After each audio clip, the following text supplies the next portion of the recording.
You know what? I've just decided I'm going to make this a two-parter. Yes, I'm recording at the Fullerton in Sydney right now.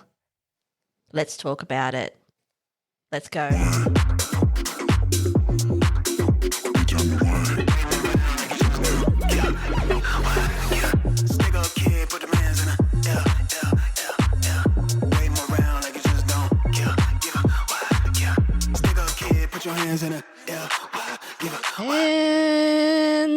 And what was that?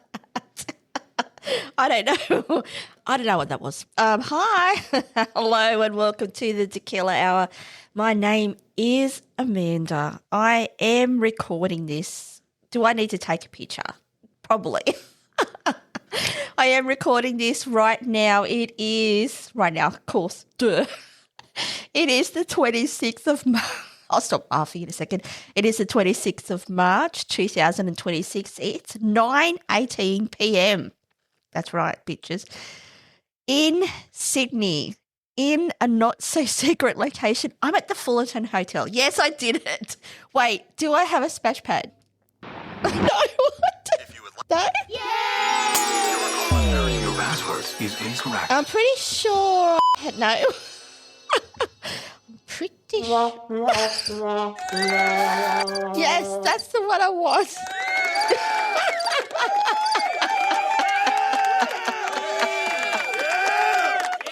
And I've hardly been drinking. I'm just putting that out there. For anyone who's interested. Yes, I've hardly had a drink. And now, why is that not working? Wait a minute. Having technical difficulties. Anyway. I'm like, oh my God, my road procrast is not working. No, it is. Hi. So this is the Tequila Hour. Well, actually, I was going to say it's not usually this chaotic or scatterish. I don't know what I'm saying. Yes, I'm very scatterbrained, probably because I am out of my normal location. You know what? I'm sitting here. Let me just straighten up here. I'm sitting in like a chair at a desk.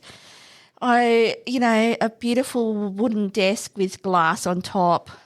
I look out the window. I'm sitting right next to the window, basically. And I have a glorious view of Sydney. And, mate, I'm just living my best life right now at the Fullerton in Sydney. And you might recall that I did tease this 2 weeks ago and it never happened. What did happen? Yeah, I'll have to think about that. Actually, I don't think anything happened. I think I was having a moment. Anyway, it didn't happen. But tonight, this week, as I take a breath, I did decide that it was going to happen. Before we get into it, before we talk about anything I need to talk about, you know what I need to do. Some motherfucking admin. It doesn't work. What is happening? Wait.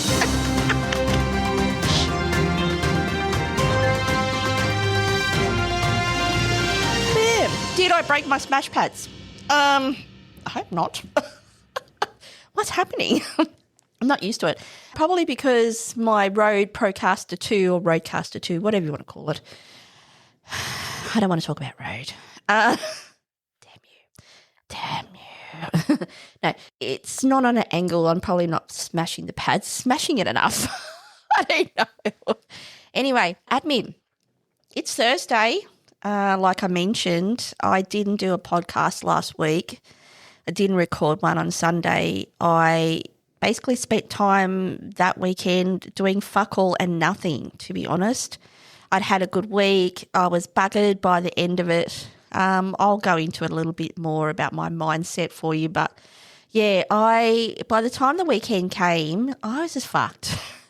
And I literally watched YouTube. I think I did a little bit of washing, like clothes washing, and spent time with my husband, watched a couple of movies, and the weekend came and left, and the new week started, which was this week. So I was going to record a podcast on Monday. It didn't happen, clearly.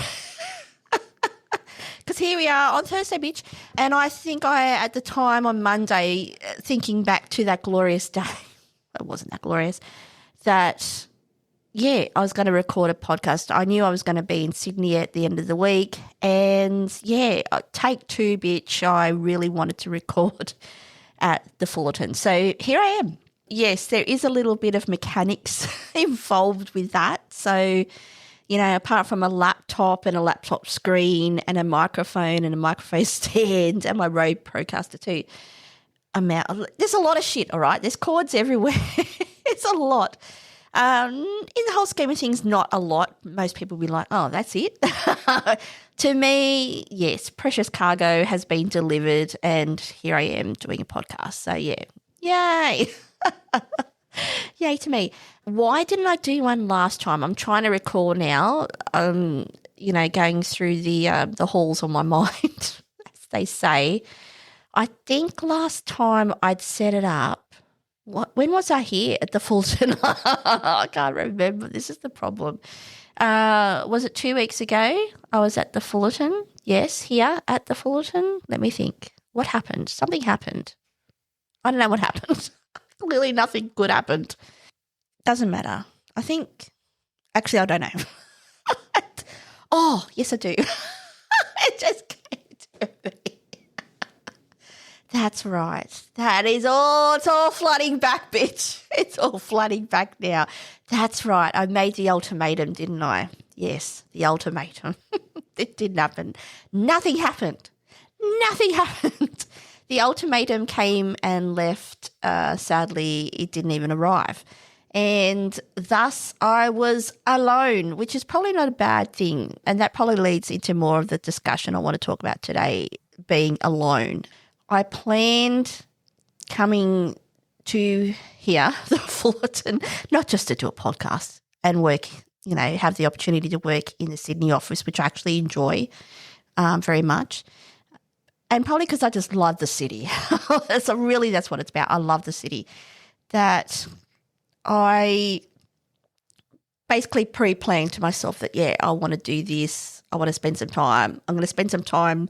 And what does that look like? It's me booking into the Fullerton for 2 days, going to work. Tomorrow I work 3 hours and then I have study, which I'll be doing.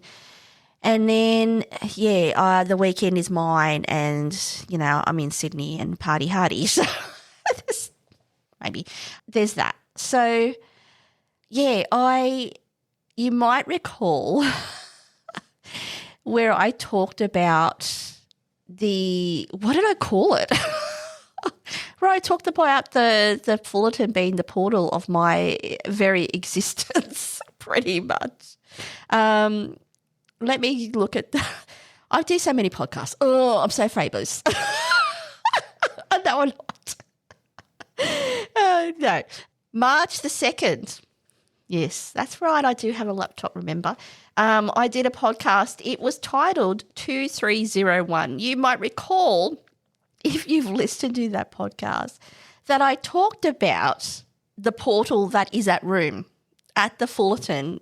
I did not hear from anyone who also relayed the same feelings and thoughts as I have confessed to you all, that the Fullerton is a portal, basically where I come to flush out all the emotional never reaches.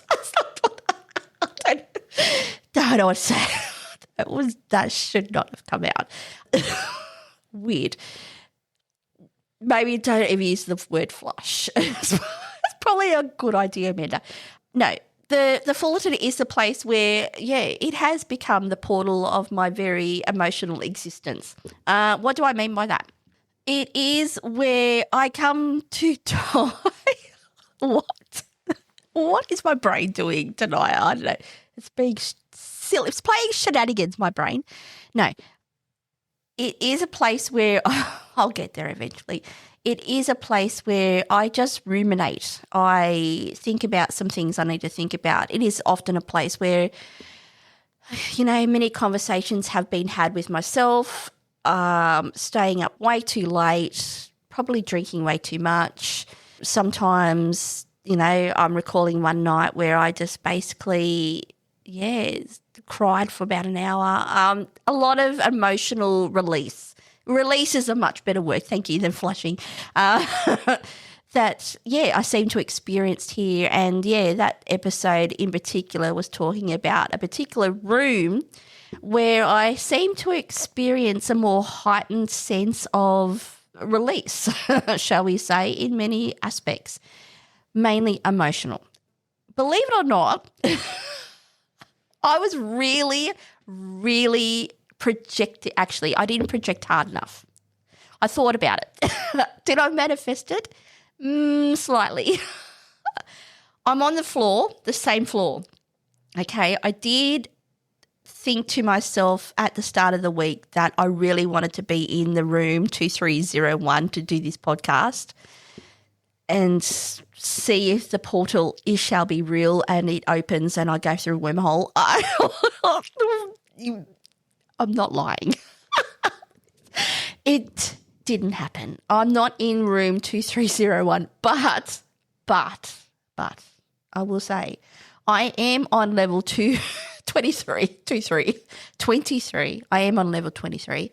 I'm in 2314, which is interesting because I've been in this room before. Actually, I know I have been in this room. I think I was just about to say something then. I'm like, don't say that, Amanda. I have been in this room before. This is probably another room that holds a lot of my energy, actually.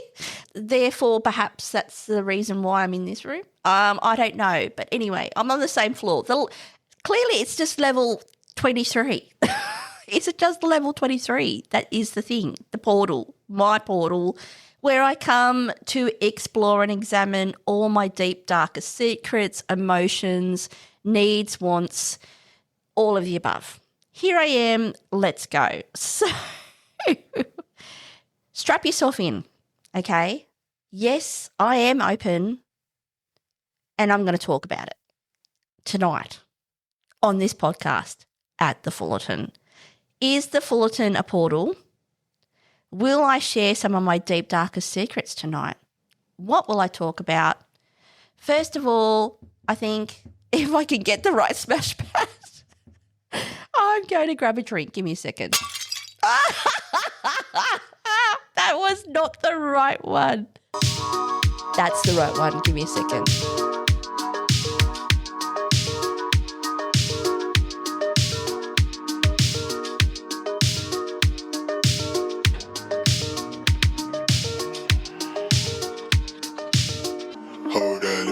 Boom, boom. Hi, this is the Tequila Hour. That's right. My name is Amanda. I am recording tonight on Thursday. Normally record on a Sunday here right now in Australia, in Sydney, at the Fullerton Hotel in Sydney. Yes, indeed. And we're going to talk about it. And tonight, I'm going to talk about some shit. It's going down. Are we in the portal? We are on level 23. As I just discussed, I'm not in the room, but I am in a room that I've been in. So this could be an additional portal. Anyway, if you've never been here before, I'll calm down in a second. If you've never been here and listened to my podcast before, hi. Congratulations. You have now come into my wormhole of my life. That is the Tequila Hour. So basically I talk about lots of shit. Tonight I will be open and talk about some stuff that I need to talk about. You might want to grab yourself a drink. I highly encourage drinking at all times. No, I'm not an alcoholic, okay, before you say bitch. Grab yourself a drink. Whatever. I'm drinking I'm very fancy. I'm drinking multiple drinks. Was drinking, I should say, a Japanese craft gin. Very nice. Sugar-free solo, by the way. I'm also drinking a cocktail, which is called, I forget what it's called. Anyway, it's very nice. It's also got gin in it. It'll come to me. I'll put it in the description of this podcast. So what I was saying, grab yourself a drink, relax, listen to my voice as I explore my deepest emotions on this podcast this evening. So you might need a drink because you'd be like, fuck, really? That's what you want to talk about? Yeah. We've talked about the portal, okay? It's interesting because, like I said, I kind of wanted to be in 2301. It didn't happen. That's okay. I'm on the same floor and I'm in a room that I've been in before, which is very interesting because the last time I was in this room, as I think about it, several times I've been in this room as well, actually, as I recall how many times I've stayed at the Fullerton and some of the things that have happened in this room. One of the things that have happened in this room is that night. No, that was a different room. It's all happening here at the Fullerton in Sydney. No, something did happen in this room. Something that I was about to say it then. Changed the trajectory, shall we say, of my recent, I don't know, existence. What are they big words?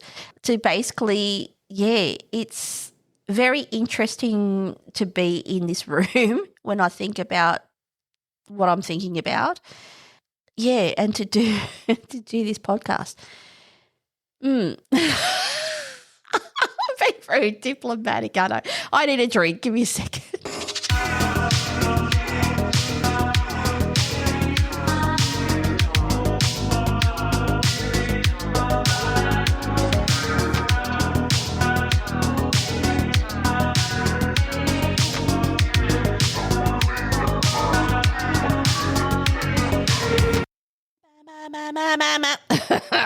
I had the volume down very loud.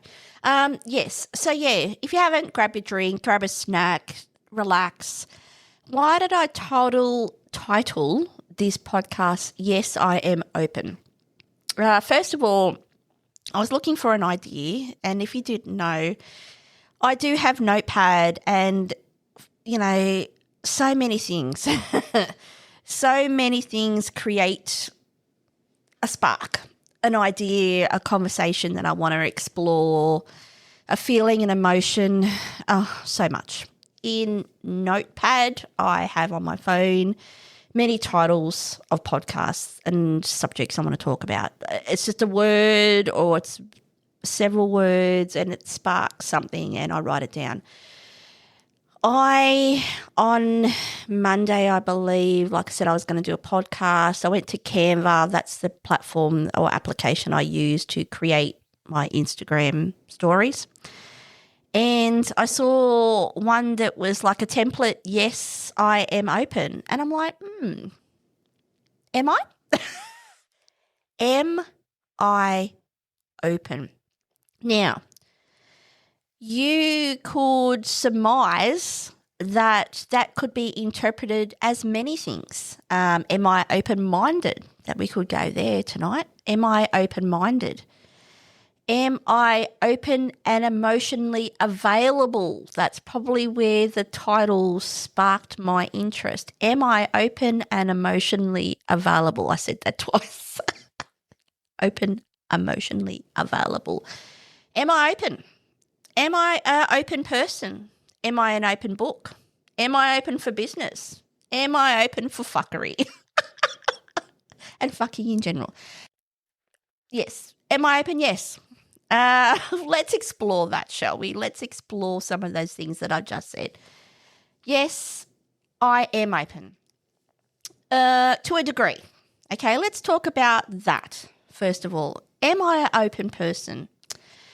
Some people would probably would say if we were to do a roundup of the people who I interact with on a daily basis or a weekly basis, etc., or family in my life, and they were they were asked the question, is Amanda an open person? They'd probably say no. I am probably classically introverted, believably, and at the same time extroverted. I'm a weird chasm of both emotions. Introverted in the sense that I do keep a lot to myself. I don't willy-nilly go around telling people my life and what I'm thinking about or going through or trying to understand or all of the above. I'm a private person in that sense. Yet, let's flip that on its head, because right now I'm talking to you on my podcast, which is basically audio that is released to the entire earth via Spotify and via Apple Podcasts and YouTube.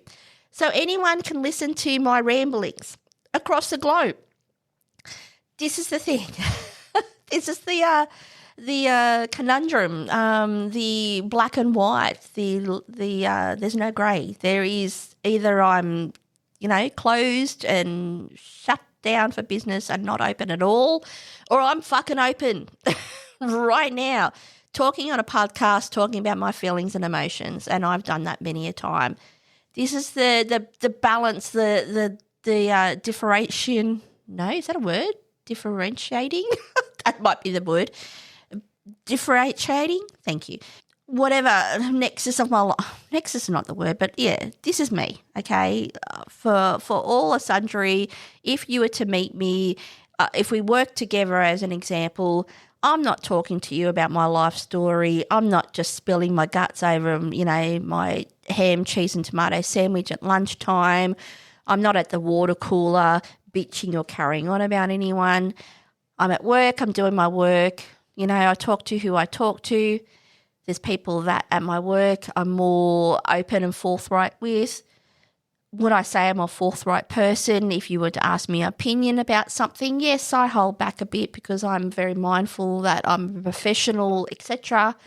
At the same time, you can't, where I work, I can't be going around dropping fuck bombs all day, or you're a fucking cunt, or any of this shit. Oh, there's none of that. Right now on my podcast, I could swear like a trooper because it's my motherfucking podcast, right? So that's fine. In my life, if you were to meet me, yeah, I swear like a trooper. That's neither here or there. Thank you.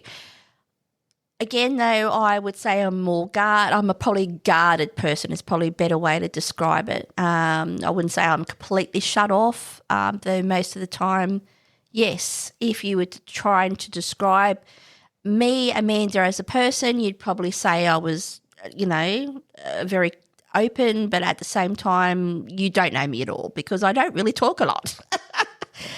Where the differentiating part of all of this is that, like I said, I have a podcast that, for me, I do talk about a lot of things that normally in my everyday life, I just don't talk to people about. I've mentioned this, that it's a lot easier to sit in front of a microphone on your own, spilling your guts, basically, than it is to actually speak to a person. May that be because, I don't want to be judged. May that be that, I'm scared when it comes to it. I don't want their opinion. I don't give a fuck about their opinion, but at the same time, that's all I give a fuck about. This is the shit, all right? If you've listened to this podcast now for 4 years, my brain is racing all the time. I'm overthinking, I'm ad-libbing, I'm adding shit, I'm taking away shit. It's all happening.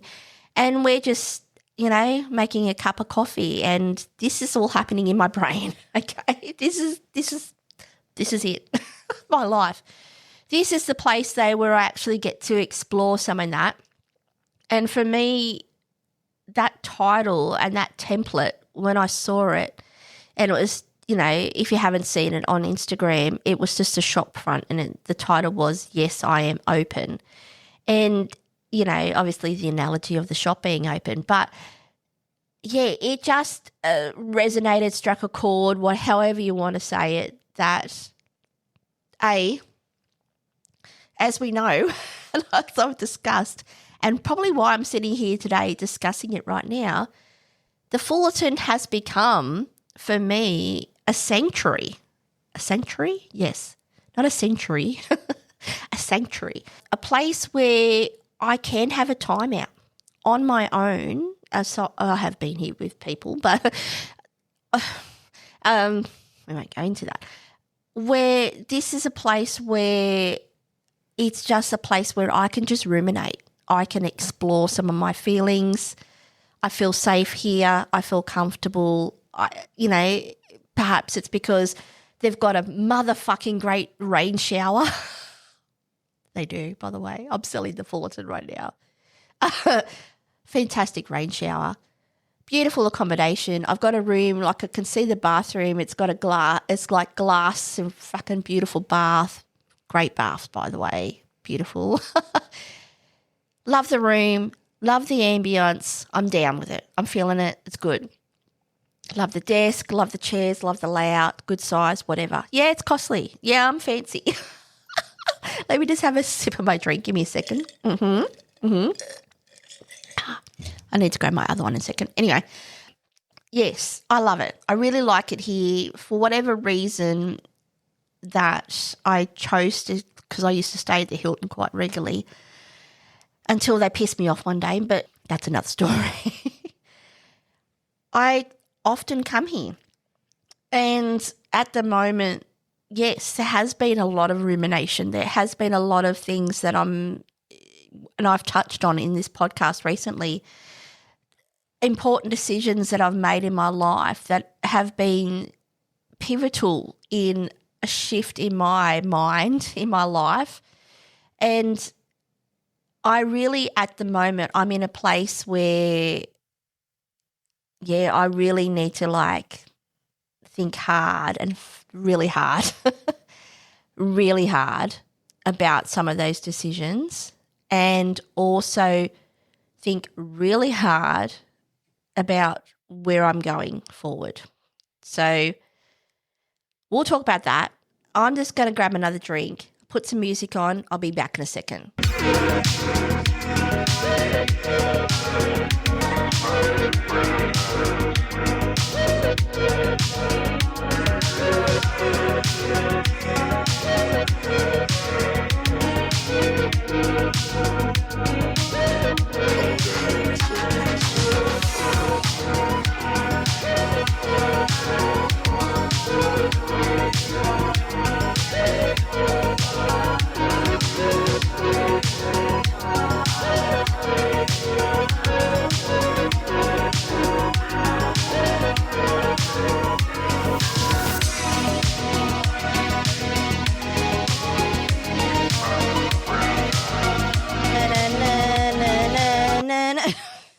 Did that go around again? I don't know.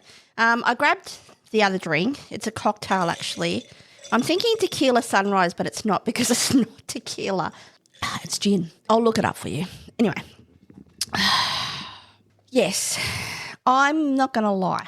You might want to grab a drink now, by the way. I'm not going to lie. Apart from the fact that I've said the Fullerton really is a sanctuary, where clearly for me it has now, it's a place I get away. It's a getaway place. Explore a lot of things, deep emotions. Had some real interesting moments like I've mentioned here.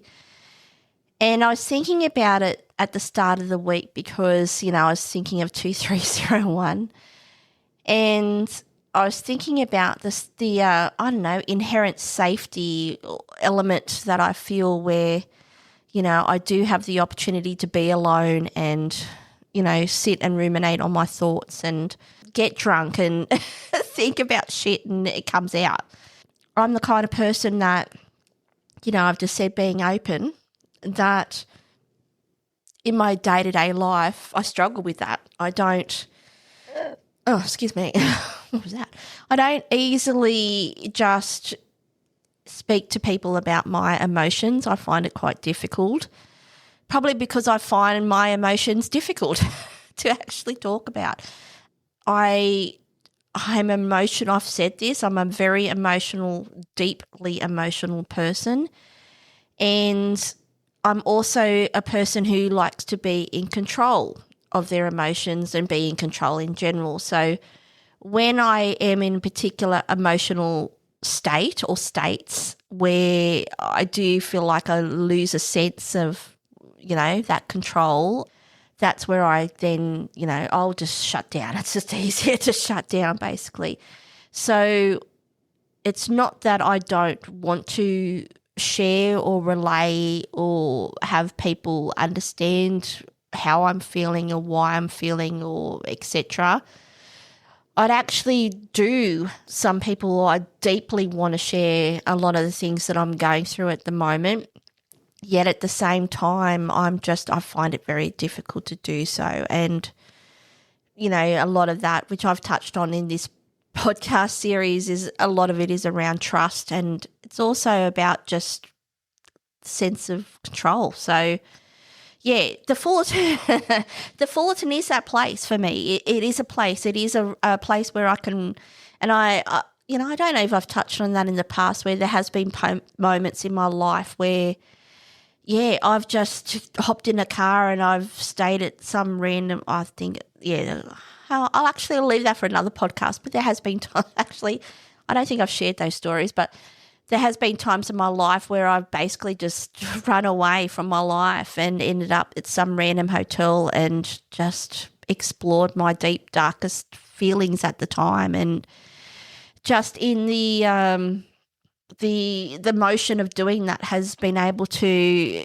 propel me forward to then, have those greater conversations that I've needed to have, or I'm just touching the microphone, by the way, or, find some resolution for myself, all of the above. So, yeah, the Fullerton has become that place. These rooms have become that place.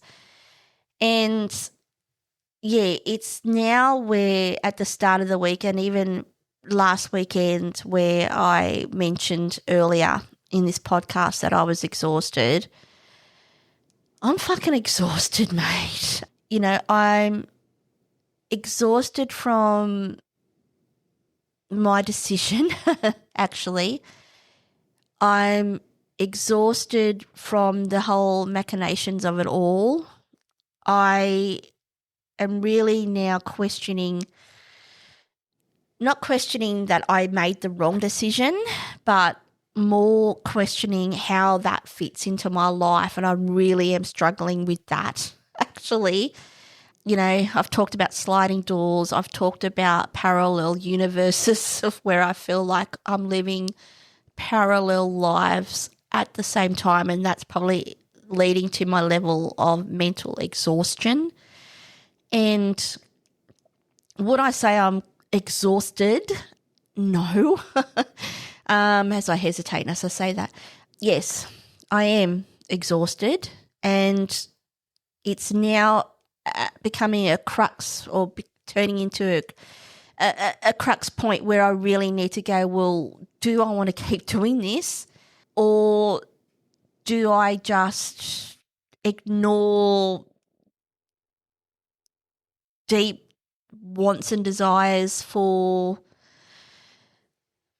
a projection of my life that includes, my study and my work and my marriage. So, yeah, I am tired, and I realised last weekend the level of tiredness and the level of distraction I have been feeling mentally, where I am struggling to now engage. I feel like my mind is just absorbed with shit that it doesn't need to be.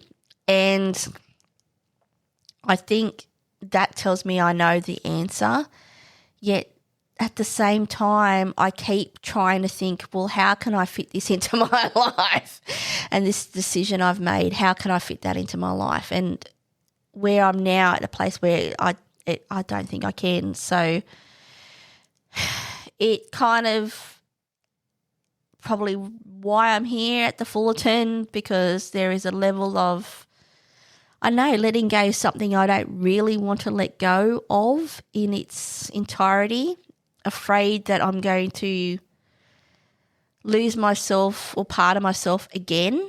At the same time, the alternative, which was clearly beautifully outlined to me by someone a couple of weeks ago, and I think I touched on that when I went out with the two girlfriends,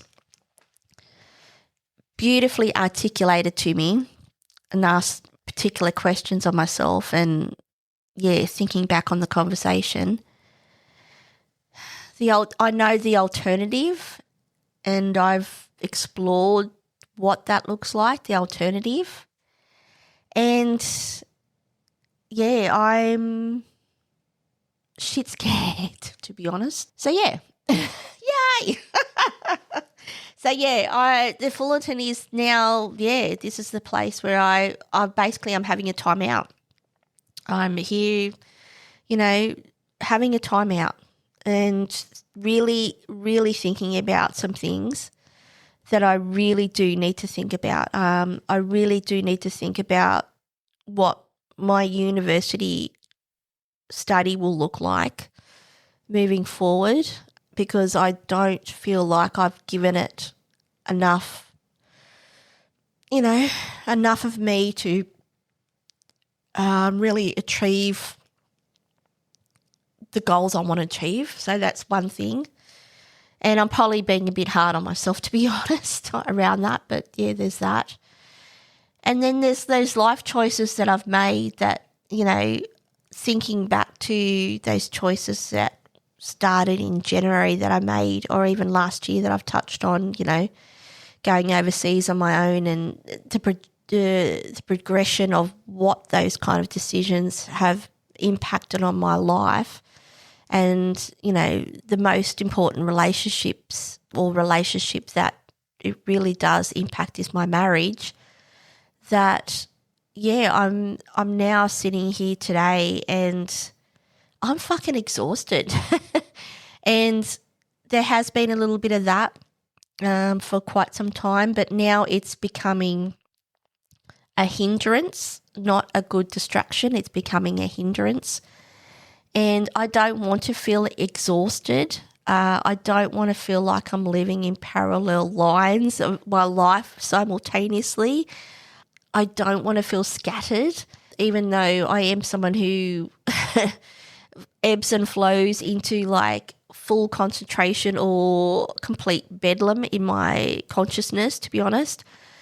I don't want to feel the other side, which is the bedlam. And I feel like I've been more living in the emotional state of bedlam than I have been in regards to the calm stability of just staying true to the course and just going, you just need to focus on A, B and C and that's it. And so that's why I'm really here, and I thought I'm going to take 2 days to really think about this.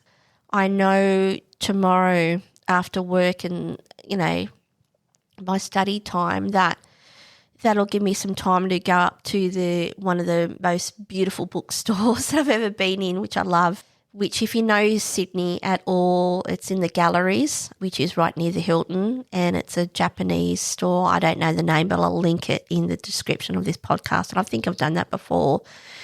But there is a new book that has recently been released, and I think I mentioned this as well in a previous podcast, from Michael Singer. And I remember, I've only read one of his books previously. I think I watched him on a podcast, and I also heard, and I really can't remember who was the person. It might have been on Mayim's breakdown. It could be on someone else's, but anyway, or it could be Mel Robbins. I'm not quite sure. But they talked about Michael Singer, and he's come out with a new book, which is, his new book is titled Wisdom Untethered, The Time for Questions.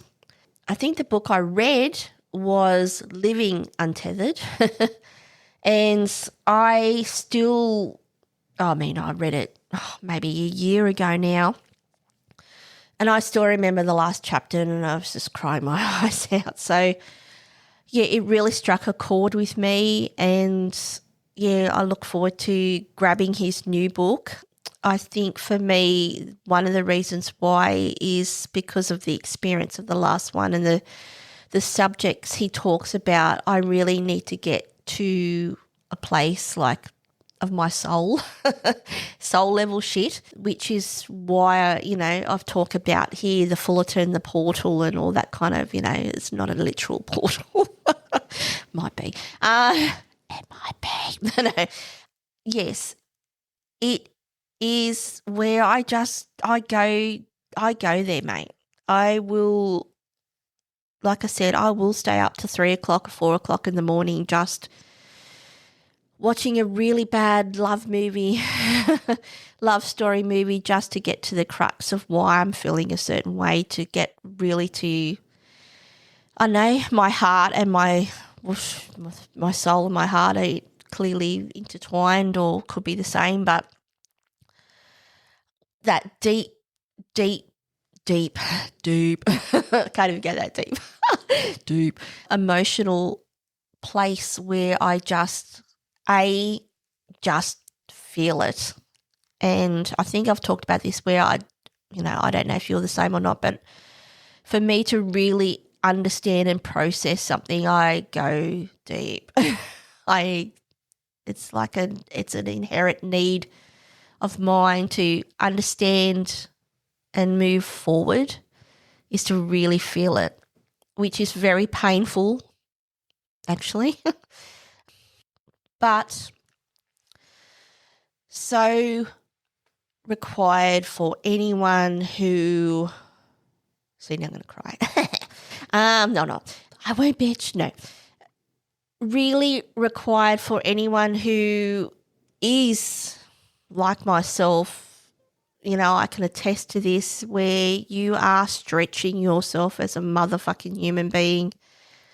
I am that person who will do that. I've talked about this. And yeah, this is a safe place for me where I can stretch, where I can just completely be open and just ask for some help, and it comes out.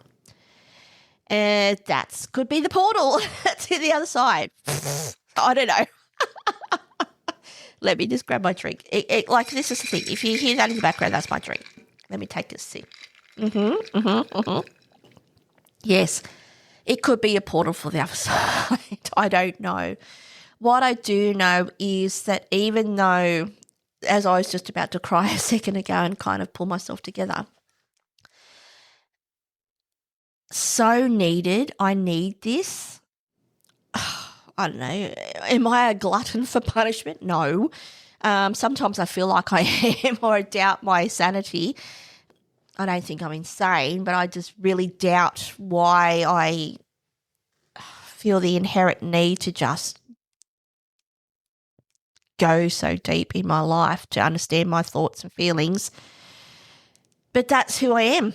That's just inherently, and I've said inherently too many times, that is just who I am as a person. So it could very well be that because I don't have, I don't regularly live in the capabilities of just having, a layer or two layers down conversations with people in my life comfortably about my thoughts and feelings, which I really don't. I really do struggle with being, the word honest comes to mind. It's not that I'm being dishonest. I just find it extremely difficult to talk to people about my emotions and things that I'm deeply feeling about, or things that I'm really trying to understand. I just have always been, I just need time out. Just leave me the fuck alone.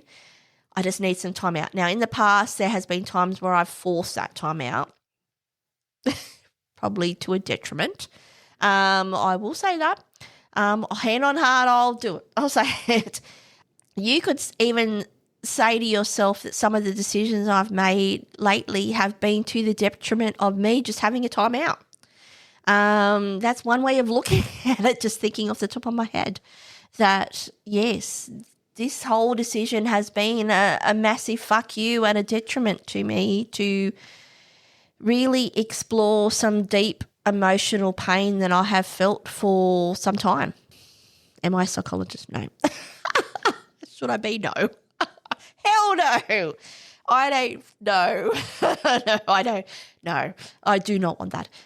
Yes, this all could be just, my creation to be a massive diversion to which clearly it is now I'm thinking about it.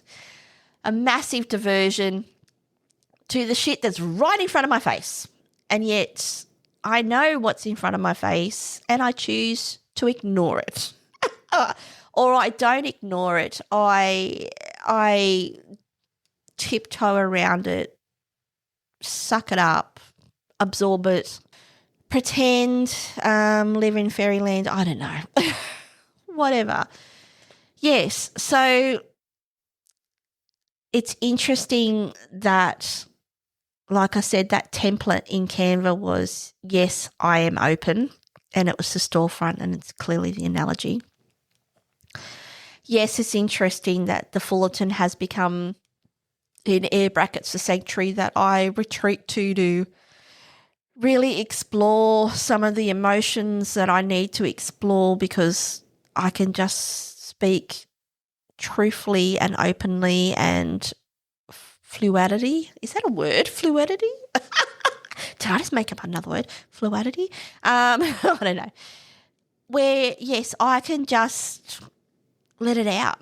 And, this podcast is part of that, is just me letting it out. But in particular, yes, when I think about it more and more, there has been moments of my life where for me that time out is just escaping to, I'll use the word escape. I'm not literally escaping.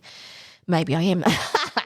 Where, yes, I am in a random hotel somewhere, just exploring my shit. But now that I have decent income and the means to stay at somewhere as beautiful as the Fullerton in Sydney, this has become my time out. And yeah, I just knew last weekend, and I knew at the start of the week that, yeah, I need a fucking time out. My head feels like, part of it, I don't know if you can, I describe it as this, and it's probably the alcohol as well. It's giving me a headache. It's like having a perpetual headache. Sometimes it can feel like, your head is just buzzing. It can feel like you can't focus, and there has been a bit of that. And I don't like not feeling focused, if you understand what I mean. I like to feel like I am involved and present is probably what I'm trying to get at. I want to and really require being present in my everyday interactions, may that be at work, may that be at home, may that be all-encompassing, where I feel like I'm not present. I feel like in a sense I'm floating around in a bubble of indecisiveness and confusion and excitement and pleasure and desire, and at the same time pain, anguish and torment. It sounds quite dramatic when I say it like that, but yeah, this is where, like I said at the start of the week, enough's enough. Enough's enough. And as I record this podcast on Thursday, there's a couple of things that have happened this week where I have gone enough's enough. And I've made some quite cutting interactions with certain people. May that be out of fear, or may that be out of distrust, or may that be that I'm just fucking over it. And I think that's, some of the themes that I am definitely experiencing, should I say, this year, where I'm just fucking over it. I'm fucking over the bullshit of it. And instead of hiding the bullshit or masking the bullshit or trying to cover up with something, there isn't that anymore. And for me, it's not a familiar feeling or place that I'm probably comfortable in, which I'm trying to that's part of the problem why I feel like I've got a perpetual headache, because I feel like I'm just over the bullshit of it all a lot of the time. When you don't, if you don't have that inherently, again, there's a word, in you as a person, then when you start experiencing emotions that you are aware of but you don't normally gravitate to, then it's jarring and it's off-putting and it's tiring, and there has been a lot of that where I have had a lot of emotional highs and lows in the last 3 months, like quite dramatic highs and lows, a lot of it relating to hormones, I will say. And that's probably part of the problem why my brain is like, fuck, fuck me, Amanda. Literally, fuck me. And yeah, it's trying to play catch up. It's really trying to, my mind and my emotions are trying to play catch up, and they're trying to find some homeostasis here. I think that's part of the problem. And it's really struggling to do that. And this is the thing, that homeostasis is such an important thing for me, because I can't live in the emotion land, because I will go insane. I will go insane. And I don't say that half-heartedly either. I will go insane, and I won't go insane, but I have. So not now, but in the past. Well, levels of insanity. But anyway, I'm getting in the weeds. This is the thing. So I don't live in emotion land, if you want to call it that. You know, clearly I am someone that now through the last year, etc., or last couple of years, I've really explored some of those themes in my life, and clearly, again, I'm here back at the Fullerton trying to explore that and what that looks like, and being open here on my podcast this evening. Yeah, it's hard. These things are hard, and I'm not having these types of conversations with people, and that's what even makes it harder, because you know, how do you have these conversations? There is one person in my life that knows a lot, pretty much knows a lot of the things that I've been dealing with and going through, and that's one person. And thank fuck for that person, basically, because I probably would have gone insane by now if it wasn't for that person. But that person isn't my husband, which is interesting. That's part of the conundrum, isn't it? So yeah, so here I am. Was that a knock at the door? Hope not. Who's that? As I have a drink. Let me have a drink. I need a drink. Anyway, yes, the portal could be opening. I'm scared. No. Yeah, it's not late enough, actually. It's only 10, 12, whatever time it is.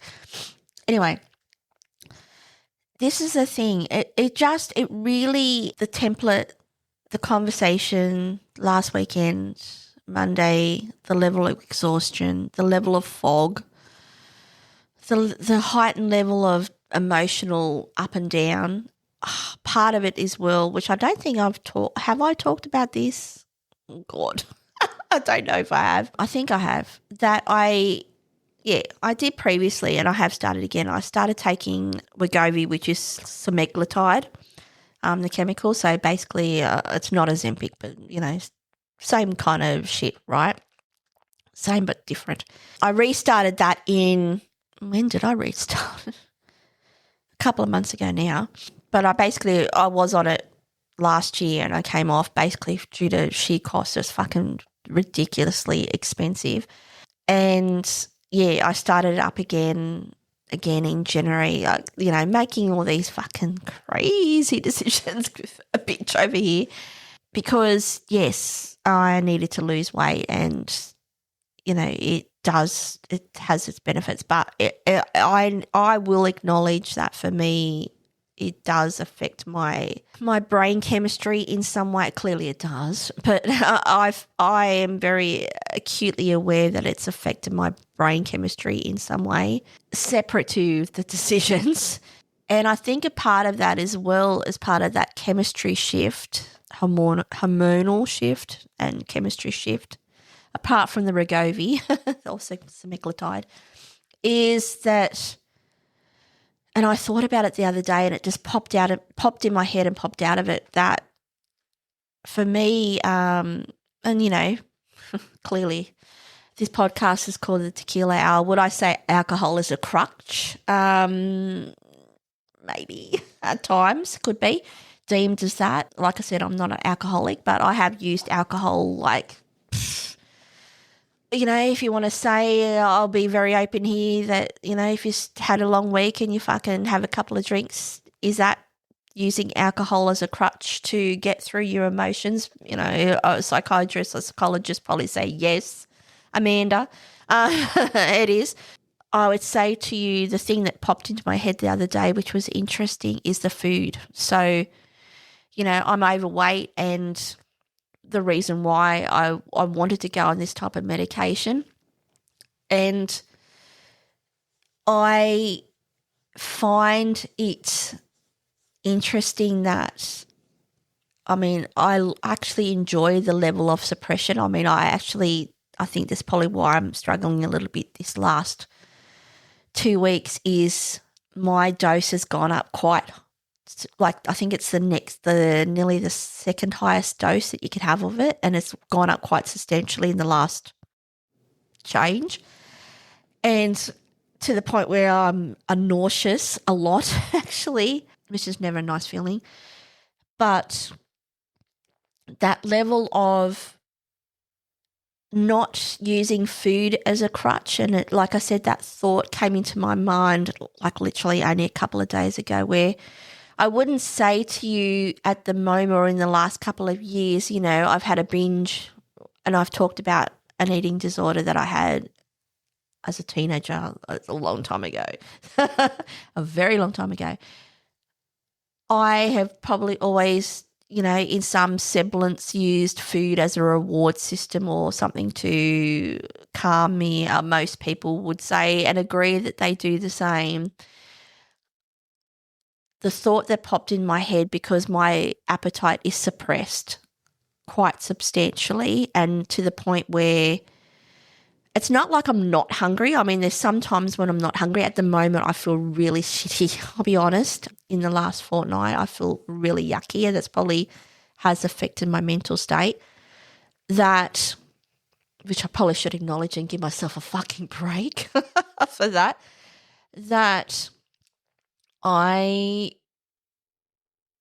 the suppression part, it's not like you don't feel like eating. I do have moments where, at the moment, if I don't eat when I feel nauseous, and I don't know if you're the same, if I don't eat anything at all, I actually feel really nauseous. I need something. The thing is, depending on what the food is, that I need something, right? I need to eat something. And then I'll start eating and immediately I'm done, which is not a bad thing. It's actually a really good thing, and I appreciate that.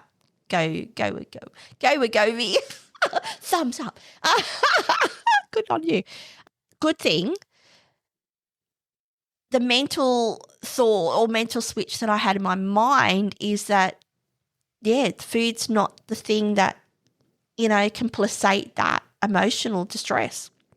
Because the food, when I eat it, I don't really, depending on what the food is, I like it, I enjoy it, but I'm not, I know, for an example, great example actually, at home we've got some little, and I think I talked about this on another podcast because I was eating one, little chocolate Cadbury Easter eggs, little solid, tiny little Easter eggs, in Australia the size of, I don't know, maybe a 10-cent piece. I don't know. They're small. Once upon a time I could probably eat, if I was having a sesh, I don't know, sesh. I sound like a stoner. I was having a stash in a bong. No. Yeah. Fuck. Once upon a I think it gives it a fuck. I need to just calm down. Yes, once upon a time, I'd have 10, say, 10 little solid eggs, and I'd still want to have more, and I'd stop myself and I'd have 10, right? You might be like, it's only 10. I don't know what the actual dietary guidelines are for how many little solid eggs you can eat as a actual per serving. I don't know. Or pretty confident to say it's not 10. It's probably like 2 or 4. The thing is now at the moment, like I have 2 or even have 1 and I'm struggling to have I'll have 2 and I'm like, done. I'm out. I'm like, it's kind of like my brain is weird because it's like my brain's like, have another one. It's like, this is a thing. This is a thing, right? This is the whatever it is. It's fucking with my mind. You've had a long day. You have a cup of tea. You have 2 eggs, right? And, once upon a time you might have had 10.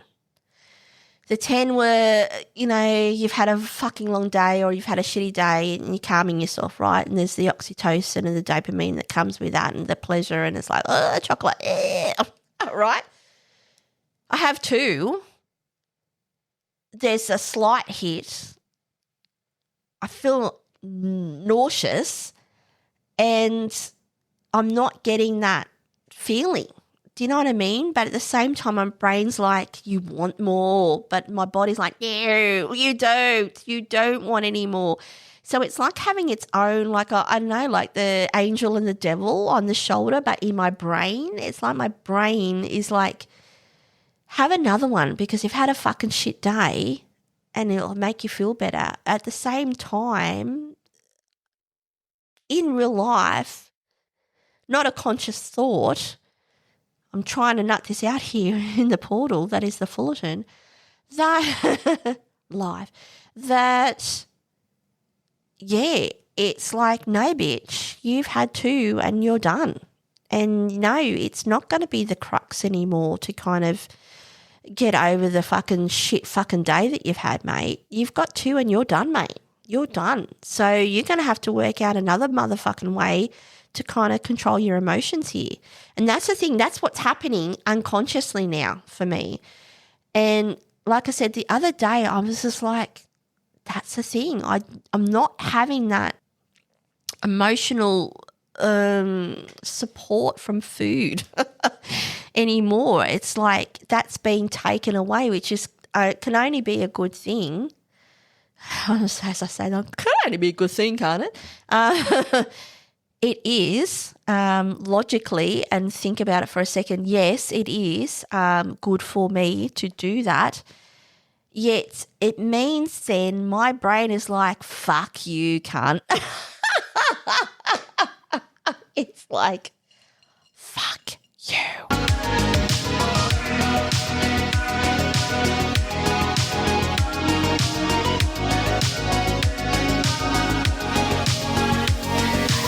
And how do you deal with that? I'm back. And how do you deal with that? Because I've only just, now I've been on this the second time around on the Wegovy. 2 months, 3 months? 3 months. I'm pretty sure I started in January, so 3 months, right? January was a big month, clearly. Lots of decisions were made. It's now March, right? With the increase and quite jump in the milliliters that I'm now taking of the Wegovy, it's only the other day, literally, like, I'm pretty sure, like, this week or last week where I had that thought where I was like, and it's even like, I'll be honest with you, which not scares me. I was like, the first thought was, I'm scared. Even drinking, I don't even feel like drink. I'll have a couple of drinks and I'm done, right? I'm not, I'm not saying that I was like getting hammered every weekend and, party hardy. Party. No, but I will say to you that I like a drink, mate. I can drink, and I've talked about this, I can drink the best under the motherfucking table, mate. I will do that. Maybe not so much anymore, especially with this increase. I've noticed that I have a couple of drinks and I'm out. So this is the thing. My brain is like, fuck you, Amanda. Fuck. How are we going to do this? We don't have this anymore. We don't have the drink and we don't have the food. So how are you going to cope with these emotions? Yeah. At 53. May I say, at 53, I'm having these considerations in my life where I'm like, okay, so, I can't just chow down on 10 little solid eggs or half a packet. No, I can't drink half a bottle of Jose Zavera. I'm not chowing down on like cake or anything. I don't know. And there's certain foods that I'll eat and I'll immediately, you don't want to know, but it does not agree with me. So this is the thing where being mindful of, and it's always the food that, would probably normally give you the greatest level of serotonin. That's the chemical I was trying to think of, not dopamine. Serotonin is, we've all done it, okay? I know as women, we have. Why would men do that? They must. I don't know. Their levels are different than ours. Don't even start me on men. We'll get there. Yes, that serotonin, late night. What's better late at night at home alone and you've had a shit week or a shit day or shit everything and everything is fucking shit, that you buy yourself some ice cream, little tub of like, what's that fucking ice cream I'm thinking? It'll come to me. A little tub of ice cream and you eat the whole lot.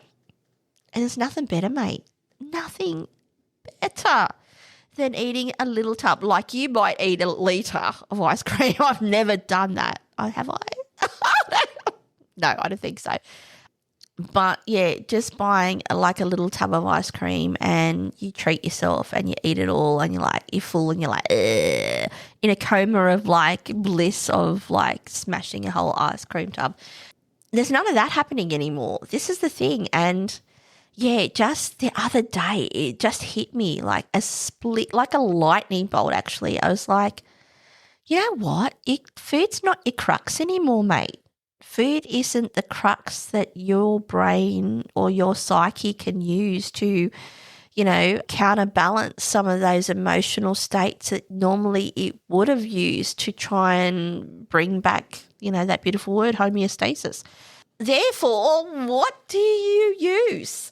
What do you use?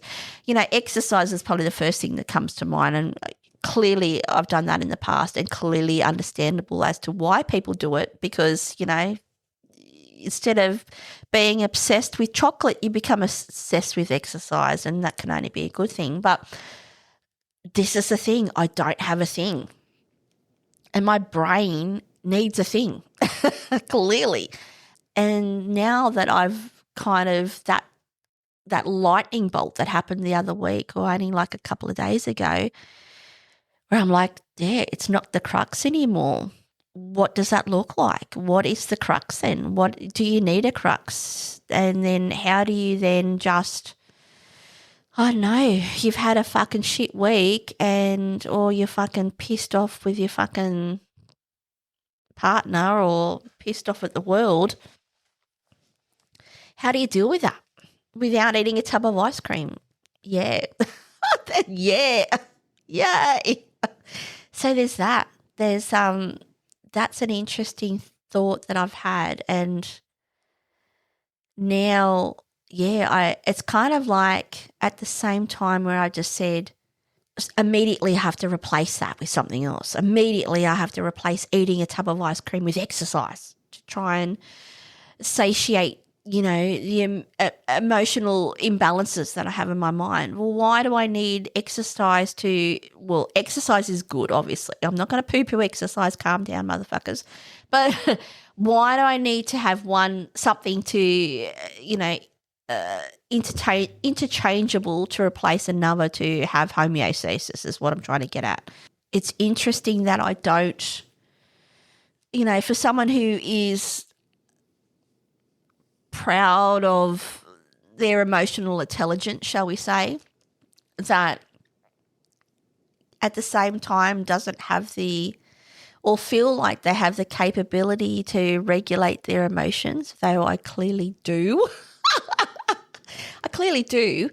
But yeah, it's interesting that I immediately said instead of having one, I needed to replace it with something else immediately. I couldn't just be. And so that's the thing. That's another thing that I'm learning on the fly right now is just to be.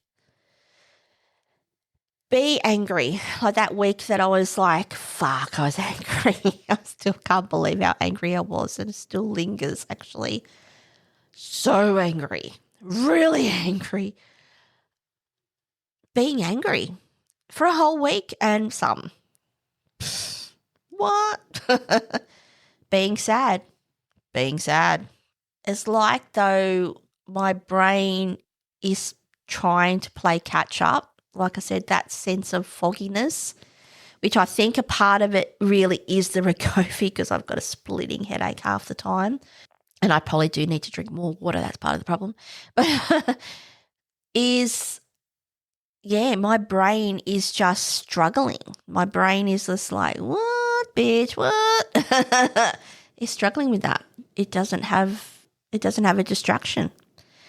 And the only other distraction, I should say, is the decision that I made recently. And it's been a massive distraction. It's distraction. It's like I'm saying distraction, but I'm actually saying distraction with an A. C, not you. C. You see me? No, I've gone nutty now. No, yeah, the choice is being in a glorious distraction, and my brain on top of the Wegovy, on top of, some of the things that I'm, have been like the uni and work and whatever, all of it combined is where now I'm just sitting here going, fuck, what am I doing and what do I have to let go?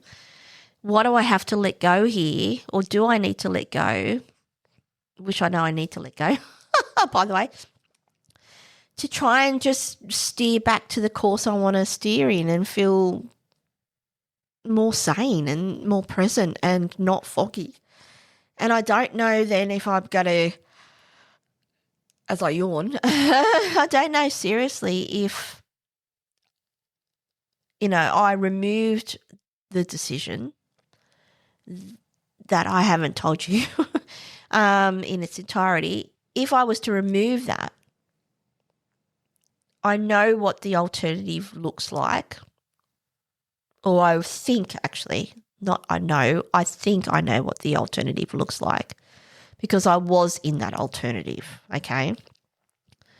Yet, through openness, I could have a greater conversation, probably very warranted, not probably, is warranted actually. Yet, without projection, already projecting what the outcome will be, which I'll, have a tendency to do. Bye. And then I am at a place I don't want to be because I've been at that place, so I don't want to be there again. But the alternative at the moment is a place where right now I really don't want to be in either. I really don't want to feel scattered, unbalanced, foggy, distracted. I don't want to because there is things like, for example, which has been highlighted to me this week, is my goals and aspirations around uni and what that looks like. And I don't think I've even given myself, to be all entirely honest here, let me have a quick sip of my drink. I don't think I have, in all honesty, given it the justice it requires that's aligned to such a, and I've talked about this, it's a goal that an Highlander, which I haven't talked about for quite some time, and I haven't really gone there in some time, but it's always there. It's like I can't give myself permission to make it reality or it to be the reality that I'm in, to to congratulate myself for what I've done and what I'm doing, and to be completely present in that whole part of my goals in my life around uni and the Bachelor of IT and what that looks like on the other side, and Highlander, and the level of knowledge that I can only acquire from doing the study that I'm doing. And yet I feel like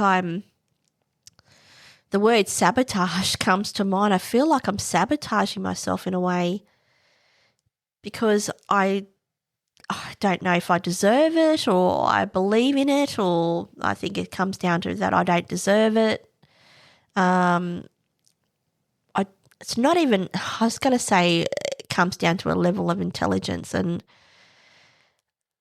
you know, you have that split thought in your mind, like, I'm a fucking moron and I'm not intelligent. I know I'm intelligent, but I just, I'm not Einstein. God damn. But I'm not a moron. This is the thing, though. It's not even having a sense of comfortability in saying that, I can do this, and I'm doing it. And I feel like I've made some decisions to distract or sabotage myself from actually feeling the reality of a life that I can kind of see and kind of feel and kind of touch, but at the same time I'm so emotionally distant and scared and afraid of doing it that I'm not doing it. And I don't know why I can't. I don't know why I can't just go, well, this is what's happening and I need to do this and I really want to do this and I believe in myself and I can do this and I want this, and, this is the thing. This is why I forced myself to, again, which is, let's be honest, easier to make decision. Well, it's not easy, but, because not financially, make decisions around, which I did last year about going to Japan on my own, and going away on my own, because I had to just break free and see if I could do it, and I did it. And yet it's like that whole study piece, that whole university piece, this whole Bachelor of IT piece feels so inherently separate to my actual life, but I'm actually in it, this is where I'm talking about being present, where it's in my life and I'm doing it, and yet I don't believe in it. I don't believe in it. And I don't know why I don't feel like I can believe in it, to be honest. Another reason why I'm here in the portal. The portal of consciousness. So shall we call it that? The portal of consciousness? Yeah, the portal of consciousness, where I just can't allow myself to just be inherently in it when I am in it, but I'm not in it. And it's really hard. You're probably like, what are you saying? To me, it makes logical. Look, I know, I know from conversations that I've had with my husband where he has said to me, and like when I've said it back, because I think he's even done it where he says, repeat back what you said. And you say, it's hard to explain. The way I structure sentences is the way it comes out of my brain. And then and my husband has said it to me, he's like, what the fuck are you saying? And then I've had to like reword it. And then he's like, right. But like the first time I said it made logical sense, but to everyone else when I say it a certain way, it makes absolutely no sense. It's really hard to describe. I do it all the time. Yeah, the university piece is interesting. And another reason why I really wanted to spend some time these next couple, like tonight, right now, on this podcast live at the Fullerton, is try and get a grasp of why I don't feel comfortable with this when I have I don't know. I've talked about the purpose. I've talked about the sole purpose around this, and it's like I'm not allowing myself to feel the sole purpose of it all, and I don't know why. I know why.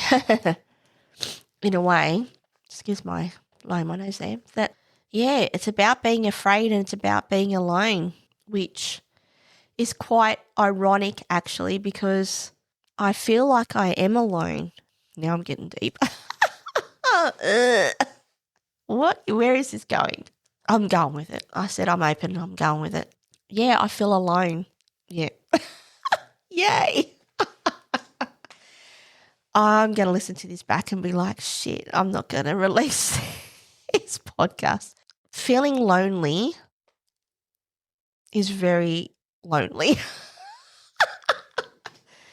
Feeling alone and standing in your own truth and just being you and being okay with that is fucking hard. It's exhausting. Clearly, I'm exhausted. You would probably say you're not alone. You are not alone. You have people that you speak to, and they're not many, I'll be honest with you. You have a husband. That's it. Pretty much. I wonder if my sense of loneliness is because I'm just slowly but surely pushing everyone away from my life to try and cope with shit. Yeah, I don't know. Dude. It's heavy, getting heavy now. Yeah, feeling lonely it's an interesting one. Full transparency. I've been listening to, and I do this. I don't know if I've talked about this, and I'm sure if someone was to surmise or break it down that it's probably an ADHD fucking trait or some bullshit, which whatever. I have a real thing about it. I've been listening to, I often, depending on my mood, I'll listen to a song and I'll listen to it over and over and over again.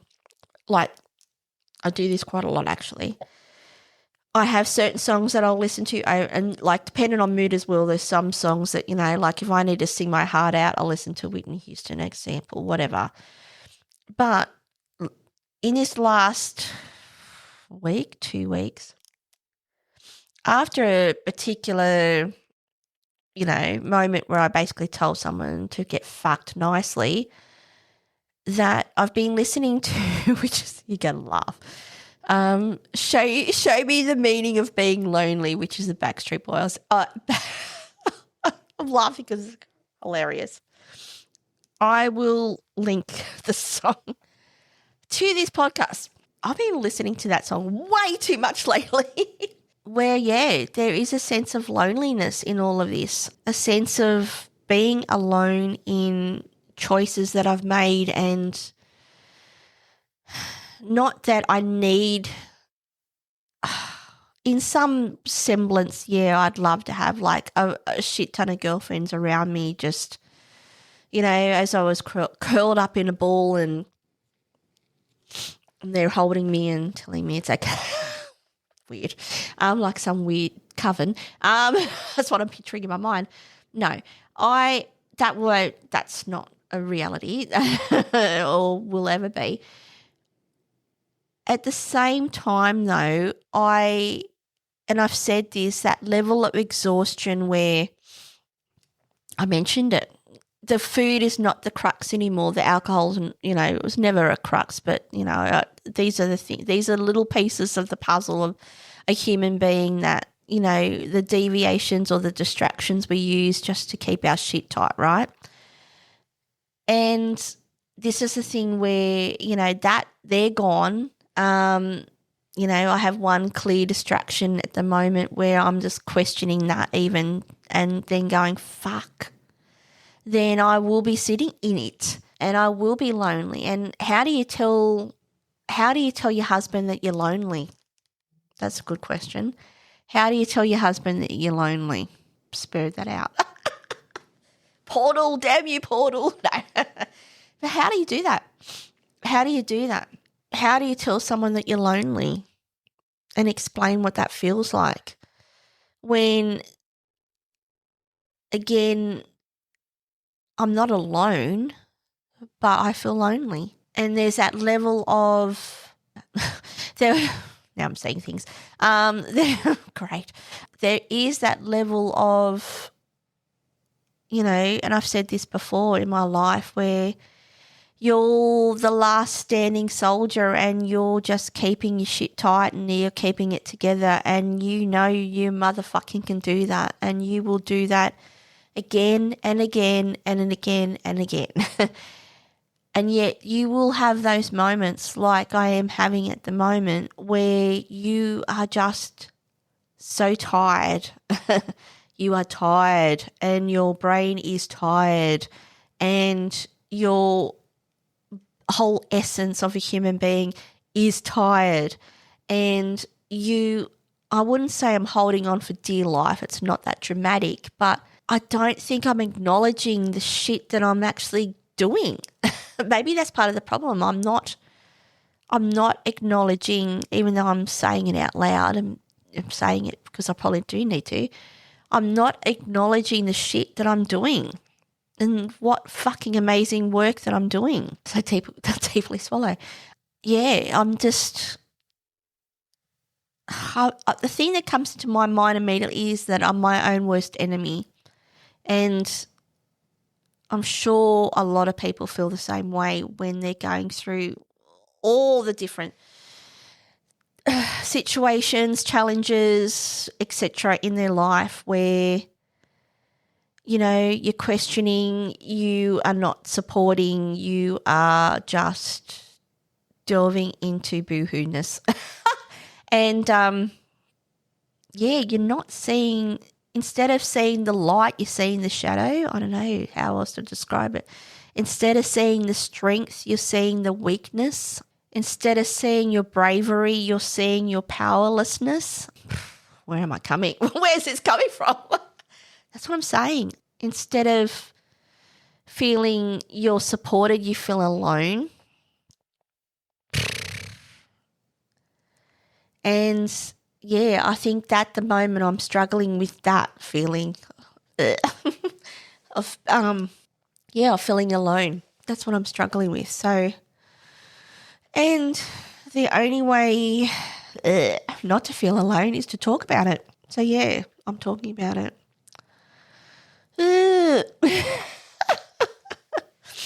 Yeah, these are hard conversations, mate. And yeah, it's really... I really want to, and I have said this and I will, one day I will talk about the decision in its entirety that I made and decisions I still have to make. And part of me has made, to be honest, which if I go there I will start crying, so I won't do that. Yeah, it's hard.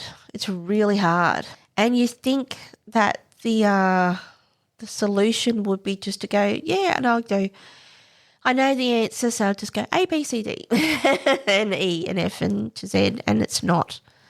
It's not at all, especially when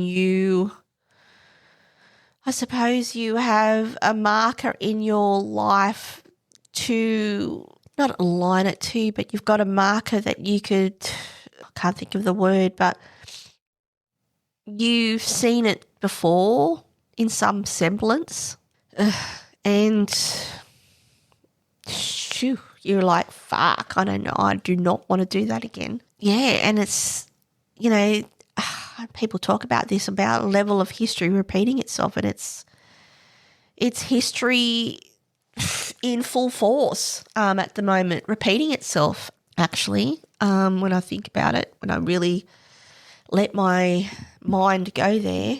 It really is, and I'm sorry if I sniff, it's because I don't have a tissue. It really is where my life is repeating a part of my life that I've already been through, but with different circumstances. Yet when this happened, or some of the themes that have happened that marker that I'm referring to, which happened, 15, 20 years ago, now it was very different. And I was a very different person, a completely, utterly light and day person.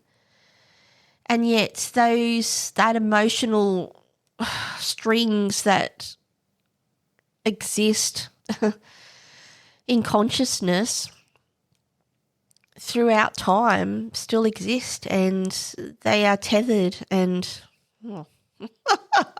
that's why I'm reading the book. Yeah. They're still there, and they still influence somehow, and yeah, I'm still being influenced by shit that happened fucking 20 years ago, and I am wise enough and emotionally aware enough and intelligent enough to see a lot more and understand a lot more than I did back then. But then now as I sit here at 10:55 p.m. and, we're an hour and something in to doing this podcast, it is like it's history repeating itself. And some of the themes that that distraction that I'm talking about is the same distraction that I had back then, and different circumstances, may I say, but it was a distraction. And I was actually thinking about something today where when I left now I'm going to get into the weeds. When I separated from my first husband, if you didn't know, and I think I said this in a podcast, at the time I was in a mental institution, right? I just say that so blasé. I was just in a mental hospital. Look, I won't go into it, but let's say, and I met someone, right? And I started a very hard and fast relationship with this person. Left the hospital. I'm breaking down the whole story very briefly here. And there's that openness. I came home, and I think the next day I said to my husband at the time that I want a separation. And I'm trying to, you can read between the lines if you want to, I'm trying to work out how I made that decision so briskly. It's probably the way. I don't know, because I wasn't thinking clearly at all. At that time, there was a lot of things happening. But yeah, I made a decisive decision. I talked about some of the reasons that, the epiphany that I had, and, some of the reasons why I came to that decision. And I literally, it was the next day. I was clear as day. I still remember sitting down and said, I want a separation. And it just came out.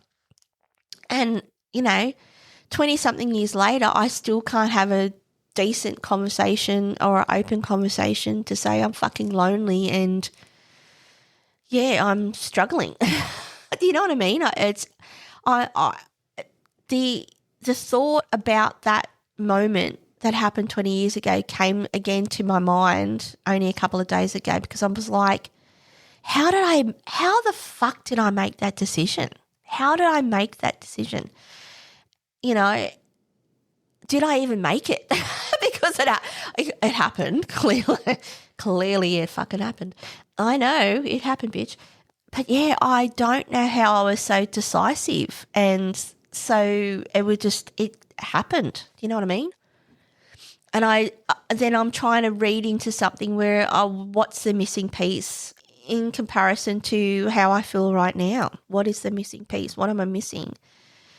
And yeah, it's, I don't know actually. And again, another reason why I'm here, because like I said, I was so decisive. Like, it was like, bam, there was no like, I honestly, I don't even feel like there was a level of fear, to be honest, where at the moment, if I let my mind go to certain emotions or thought processes, I will crumble and die. Crumble and die. yeah, I feel like I will crumble and die. Dramatic, no. Oh, it's ambulance. Police, maybe. Look, I don't think I'll die. I feel like I will crumble and I don't want to crumble. And this is the thing. I didn't crumble back then. Or, well, I did actually for a period of time. But I still made that decision and it changed the complete course of my life to where I am today. And this is the bizarre thing because the circumstances are completely different, may I say. Yet I'm still at a place where I need to make decisive, straight up and down decisions and I can't do it. I am afraid of losing everything. At the same time, it's interesting because try not to cry. At the same time, it's interesting because I've even had the thought where I'm like, they're just things. I need a break.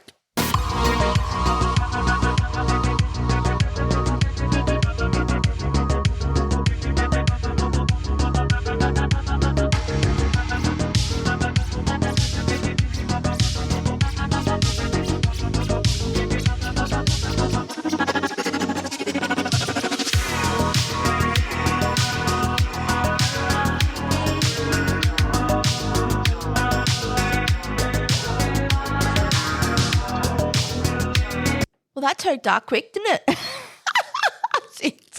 No. Yeah, sorry. I'm not sorry, actually. It's all about being open, bitch. Yes, I'm open. Hallelujah. There is that feeling like I have thought to myself where they're just things. Like all the things I own, like even, I don't want to lose my audio equipment. Yeah, they're just things. And if I was to walk out the door tomorrow, they're just things. And, just shit, really. My integrity, my soul, my very existence as a human being is just in this body that I am sitting here in the portal of consciousness, that is the Fullerton, Sydney, that if I lost it all, I still have this. And isn't this the most important thing that I could have?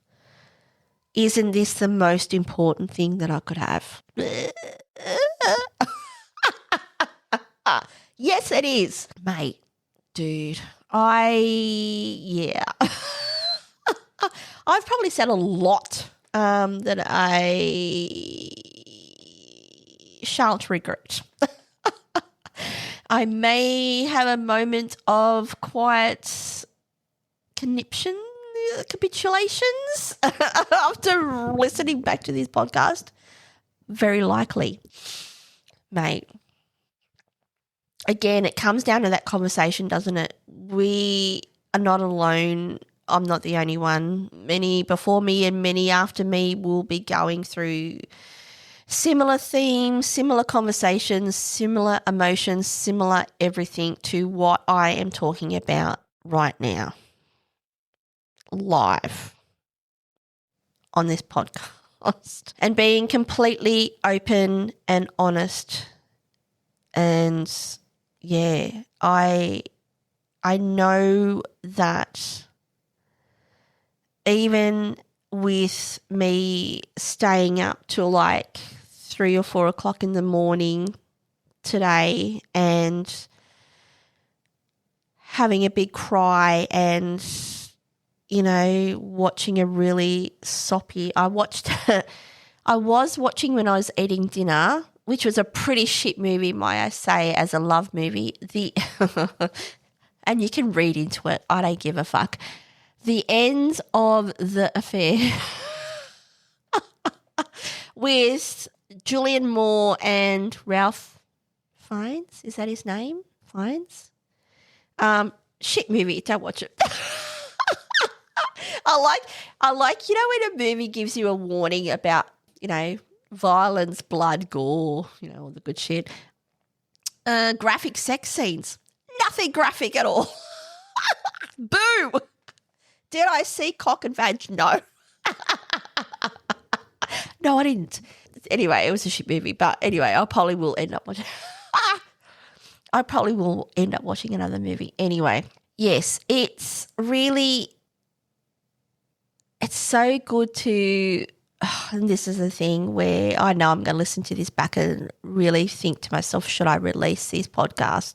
At the same time, I hinted, surmised, probably giving the game away, all the rest of it on this podcast or previous podcast, to be honest. And like I've said, and I will always say, and I keep reminding myself over and over again, even though this shit will probably, I don't want to regret it, but I'm like, fuck, this is it. Like, why not? Like, why don't you want to be your true, authentic self? Why don't you want to live in your complete value as a human being? What's that saying? Honor thyself, be true. Is that the saying? I'm pretty sure it is. Honor thyself, be true. Why? Why not? Like I said, if I lost everything today and walked out with my laptop and my purse and, I still have me. There's a lot. I'm like, can I get my makeup? No. No. I don't know. I don't know what's going to happen. I really don't know, to be honest. What I do know as I progress this year, and clearly as I progress very quickly throughout this year, and in particular this podcast and this podcast moving forward, where there is that level of transparency. And I've always said to myself that I want this podcast to be that.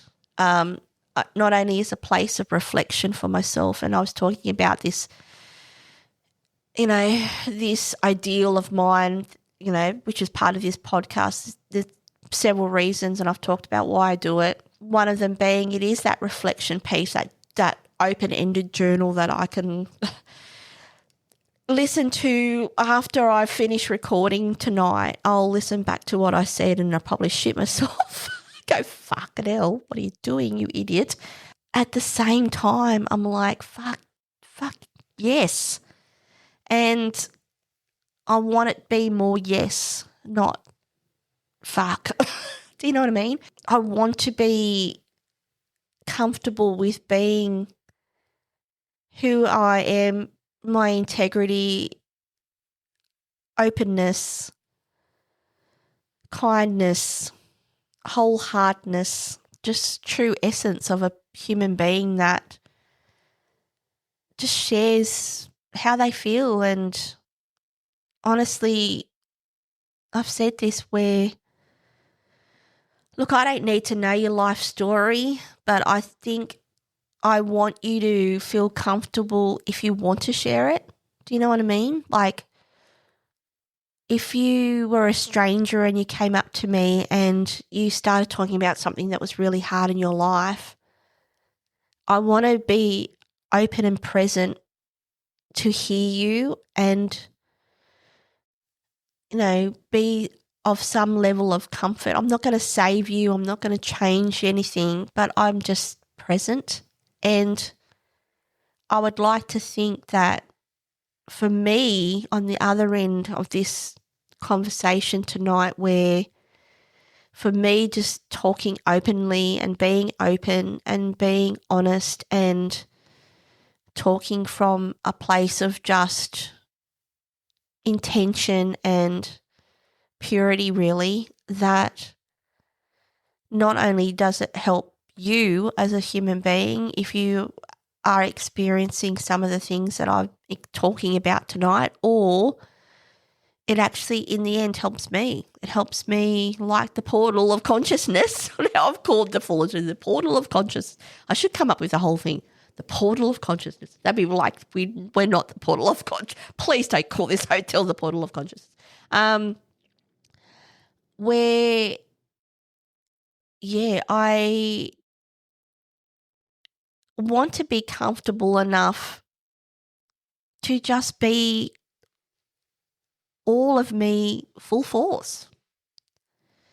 I'm sure I'll have reservations. I'll always probably be a little bit, I think a little girl bit, I'm sure we all do, in moments of distress or fear or great sadness or something or anything, we, in our mind's eye, just think of ourselves as children, a little child or little girl just scared and alone. But I'm not a child anymore. So this is the thing, I've made some of these choices before and I can make them again.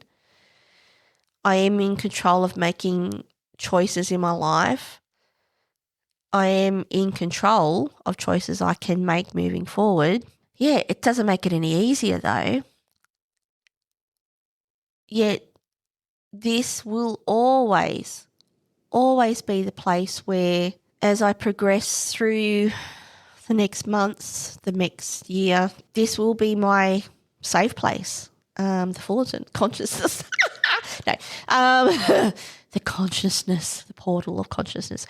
No, the podcast is a saving grace for me. It's can't be underestimated.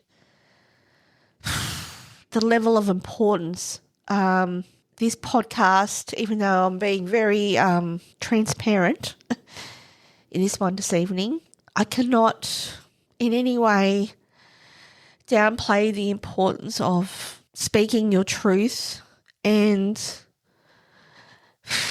being who you are. So, yay. Mate, I've nearly been talking for 2 hours. That is the longest podcast I've ever done. I think it's the longest podcast I've ever done at the Fullerton in the portal of consciousness. Will the portal remain open for all time? Good question. Will it remain open for all time? For me, perhaps I would say yes. Maybe not in the future because I will have no money. No, yes. Find your safe place. Find your sanctuary. For now, the portal of consciousness here at the Fullerton is my sanctuary. It is the place where I can nut it out, as they say. This podcast, again, is my voice. Is what more can you ask for? Righto. Wanker. No.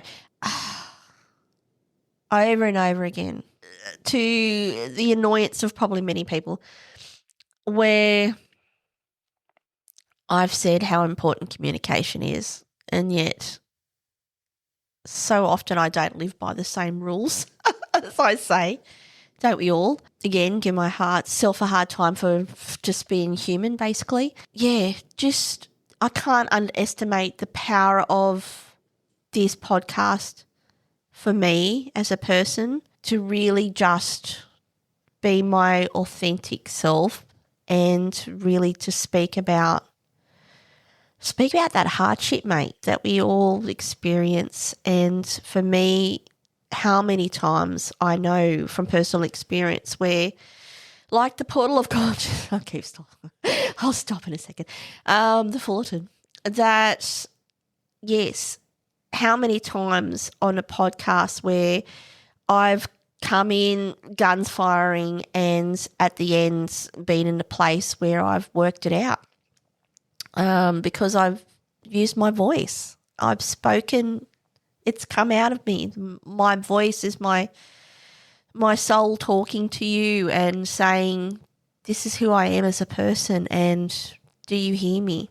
And safe in the knowledge or trying to be understandable in this that, yeah, I am okay. And there are people who give a fuck and people I don't know who give a fuck as well. So, yeah, it's powerful. It's extremely motivating for me.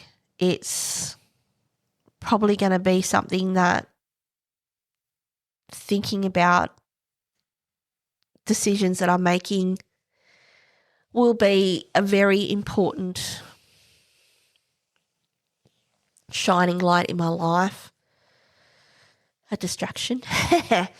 But no, more importantly, it is the place that I can speak my truth and be who I am as a person. So I'm going to wrap it up.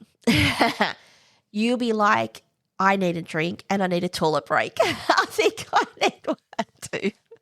I need a toilet break. I need another drink. I need something. And you know what? Thank you. As always, thank you to those who do listen. I really do. As always, I will say this over and over again. I do appreciate it. I'm very grateful for it. So if you ever want to reach out to me, if there's something that you would like to talk about or some of the things I've talked about this evening, if they resonate with you and you just want to shoot the breeze and talk to them about it with me, I would be honoured to speak with you. So you can contact me, segue, anytime by my email address being info@thetequilahour.com.au. Instagram is the place that I basically primarily use to, promote this podcast. I don't do a lot.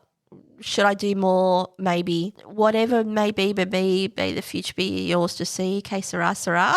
Is that how it goes? So Instagram, the Tequila Hour, one page, and my own personal page is _1_Amanda. Yes, I have YouTube. No, I need to do something about it. Yeah. It's a whole thing. Anyway, thank you. We're at 2 hours. I did 2 hours. This has been the longest podcast episode I have done in 4 years. And it's been a big one. So thank you. And I will most definitely catch you. I might do another podcast tomorrow. That's all right. Let's circle back. Such a wanker. Let's circle back and pivot to the start of this. Let's circle back. Let's pivot and be fluid as we go back to the start of this podcast, where I said I might do a dual podcast here from the Fullerton. So today is Thursday. I will. Oh, look at that, straight off the top, off the dome. Yes, fuck yeah. I will do another podcast tomorrow night, which will be Friday, and which will be the 27th of March, 2026. I look forward to speaking with you, depending on what happens tomorrow. Anyway, dependent on what happens tomorrow. Either way, whatever fucking happens, because really anything at this moment of time could happen in my life. Honestly, anything. So I will look forward to doing another podcast tomorrow night. I will catch you then. Thank you. See ya. Bye. It's time to wine. It's time to wine. Yeah. I get it done. Yeah. Wish I get it done. It's time to wine. It's time to wine. Yeah. I get it done. Yeah. Wish I get it done. You better twerk that ass, get it started. We finna get it lit like the Mardi Gras. Diamonds dancing, ice dripping like a broken faucet on me. I'm just a nigga from the land of the free lunch. Cornerstone trip, rerun, moon full, look at the dark clouds. Know you see us, you wanna be us, huh? Crash and roll, we gon' light it up. I'm on 10, can't get high enough. I'm on 10, can't get high enough. We fortified, we don't know them guys on the other side, they are not with us. I'm on 10, can't get high as us. I'm on 10, can't get Bitch, I'm the one. Bitch, I'm the one. Yeah. I get it done. Yeah. Bitch, I get it done. Bitch, I'm the one. Bitch, I'm the one. Yeah. I get it done. Yeah. Bitch, I get it done. I'm the one, I get it done. I'm keep it 2 in the blick. 3 if I'm on the line. They try and see if I'm a trick. Slide a big box down to 4 or 5. If I'm carried up by 6. And 7 or 8 hitters in the caravan with the 9 on the hill. crash the road, we gon' light it up. I'm on 10, can't get high enough. We fortified, we don't know them guys on the other side, they are not with us. I'm on 10, can't get high as us. I'm on 10, can't get high enough. Bitch, I'm the one. I get it done. Yeah. Bitch, I get it done. Bitch, I'm the one. Bitch, I'm the one. I get it done. Bitch, I get it done. Stick up kid, put the hands in it. Yeah, yeah, yeah, yeah. Wave 'em around like you just don't give a what, yeah. Stick up kid, put your hands in it. Yeah, wave 'em around like you just don't give a what. Stick up kid, put the hands in it. Yeah, yeah, yeah, yeah. Wave 'em around like you just don't give a what, yeah. Stick up kid, put your hands in it. Yeah, wave 'em around like you just don't give a what, give a